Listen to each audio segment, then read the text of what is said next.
This is $200, and if I wanted to hit one of the biggest college football games next year, it wouldn't get me past the parking lot. Frankly, I would need to more than double this just to get into the building for some cheap seats for some of the biggest college football games next year. This is the 10 most expensive games of the 2025 upcoming college football season. At number one, are we surprised?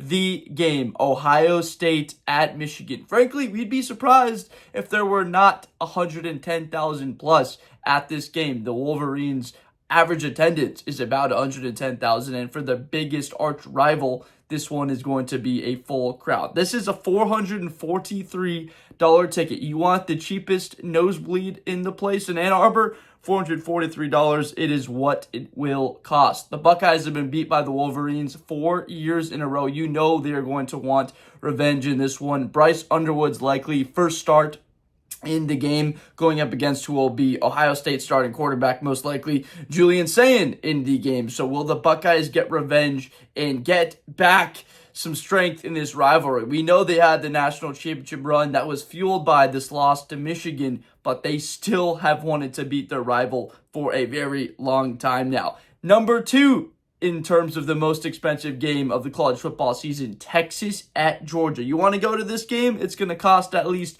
$437 in week 12. Texas gets their shot at Georgia, some revenge at Sanford Stadium where there will be 93,000 screaming fans. Look, Texas got whooped by Georgia in the regular season last year, and then they lost in a heartbreaker in the SEC championship game.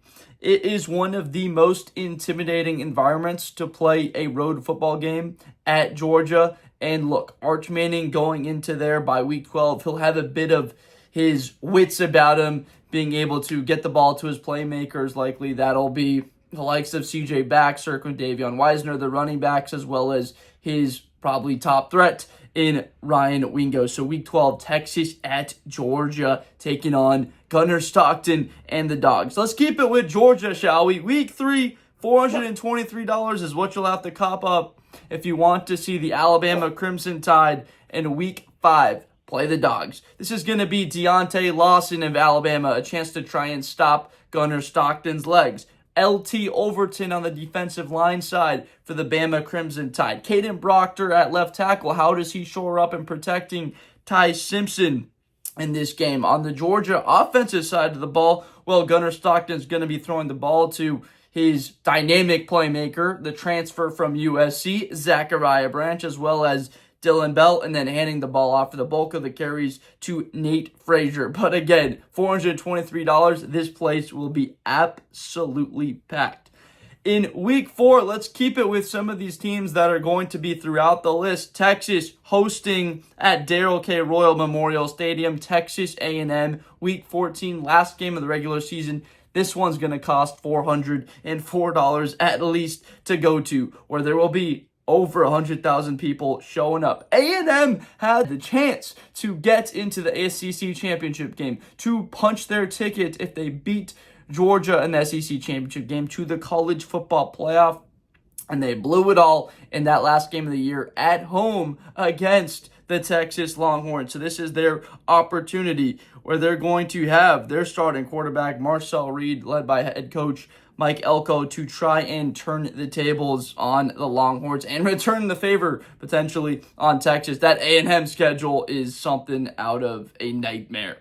The 5th most expensive game of the college football season, Red River at the Cotton Bowl, the State Fair of Texas. Brent Venables and Washington State transfer John Mateer are going to head into this game to take on Arch Manning, Ryan Wingo, all the aforementioned star playmakers for the Texas Longhorns. Expect 90,000 screaming fans going absolutely bananas in this sun on this October game. My goodness, Red River, we are so glad to have this rivalry continuing. At number 6, $360, Army Navy. Dwayne Coleman looks to be the starting quarterback for the Black Knights, taking on Blake Horvath. If you remember any of Navy football last year, Blake Horvath, their quarterback, almost ran for more yards than he threw a year ago, ran for 1,200, threw for 1,300, but he ran for 17 touchdowns and threw for 13 touchdowns, which is absolutely wild. This will be December 13th at M&T Bank Stadium in Maryland. This marks the first time that this game will be back in Maryland in about 10 years. Game number 7, Texas A&M at Notre Dame. Notre Dame's first time on this list. This is going to be week 3.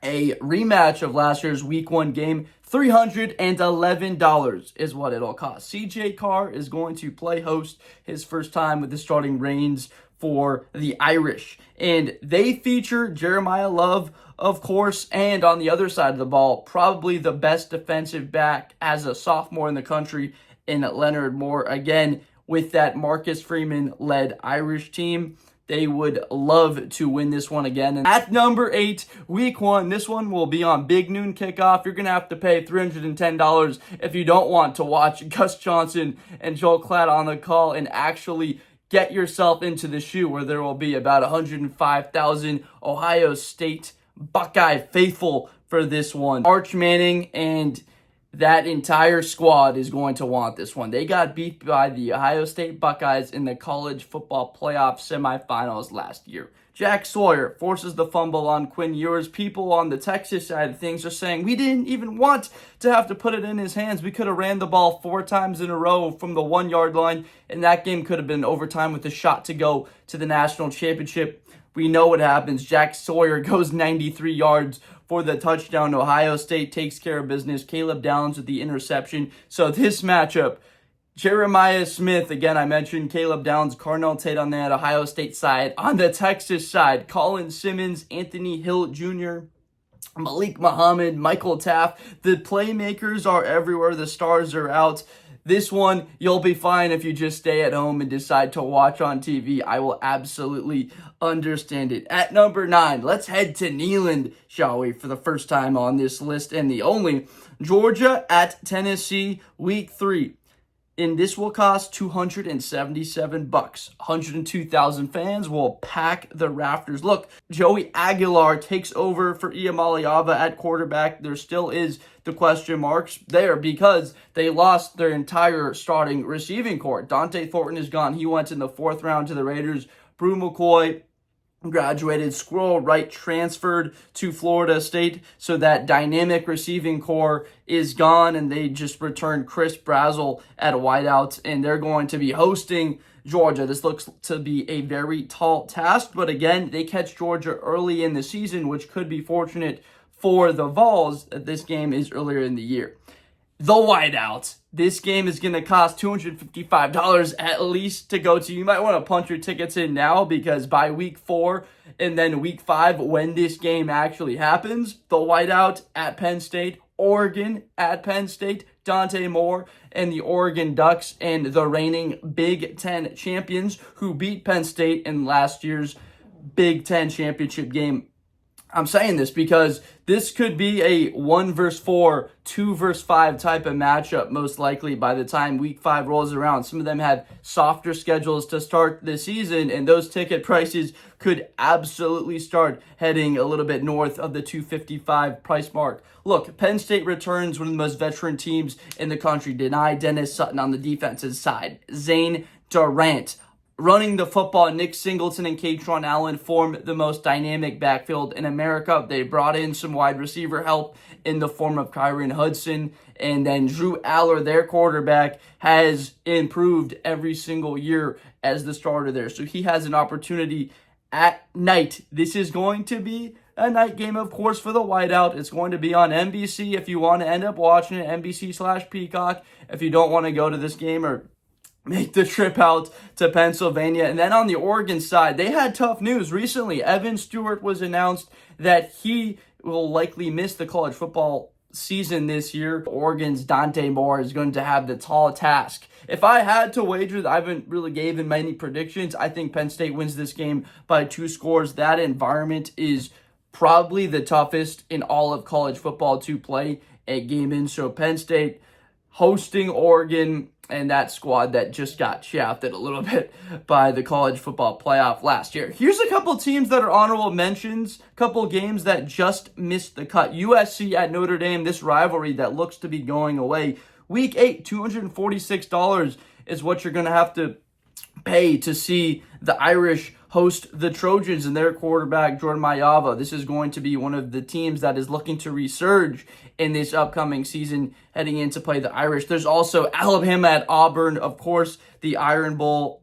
Auburn's got their quarterback now, Jackson Arnold, the transfer from Oklahoma. This is $246. Again, that rivalry week at the end of the season. We have West Virginia at Kansas. What I was very surprised at when I was looking at the most expensive games of this college football season is Kansas showed up 4 times in the top 20, all of them in the teens. $210 is what you would have to pay. I think it's just got to be because of their explosive quarterback and Jalen Daniels. People are clamoring to go see him play. One of the more fun venues last year was Northwestern hosting the Ohio State Buckeyes. I say hosting in quotation marks. I would say, because I was at that game, you can see the picture here, that was probably 80 to 20 Ohio State Buckeye fans to Wildcat Northwestern faithful there in Chicago. Look, Michigan's playing at Northwestern in Week 12. $208 is the cheapest ticket for this one. I would just advise you guys as fans, if you do want to see this at one of the most iconic venues in the entire world, which is Wrigley Field, less than 40,000 people can get in there. I believe it's probably in the mid to low 30s. Wait for this one. I remember looking at tickets, wanting to go to that game because I ended up seeing the Bears-Packers game actually the next day in Chicago. You can see the Bears stuff behind me. But that ended up having some pretty good tickets in about the 150s. So I would potentially wait to see what happens in Michigan and Northwestern. This doesn't appear to year that Michigan makes a run with Underwood as he starts to sort of break it in as their new starter. And then the last one that I'll talk about that I was a little bit confused of was honestly the Michigan State game. I mean, $188, the 23rd most expensive game of the college football season. I think this might be one of the dumber ones. I understand the playing between them, the rivalry between Michigan and Michigan State. This game would have been a lot bigger about 8 to 10 years ago, but that one still surprised me. There's other big matchups that this was more than, and so Michigan and Michigan State in there. So this was a list of the top 10 most expensive games of the college football season. We're going to come out with most expensive games with the NFL season, more content relating towards what money gets you in regards to football. So let me know in the comments if you want to see more content akin to this, similar, or if you want to see other stuff. Just let me know in the comments what type of videos that you want to see from me in the future with Blitz with Blender, and I will see you guys next time with another video dropping. Appreciate you.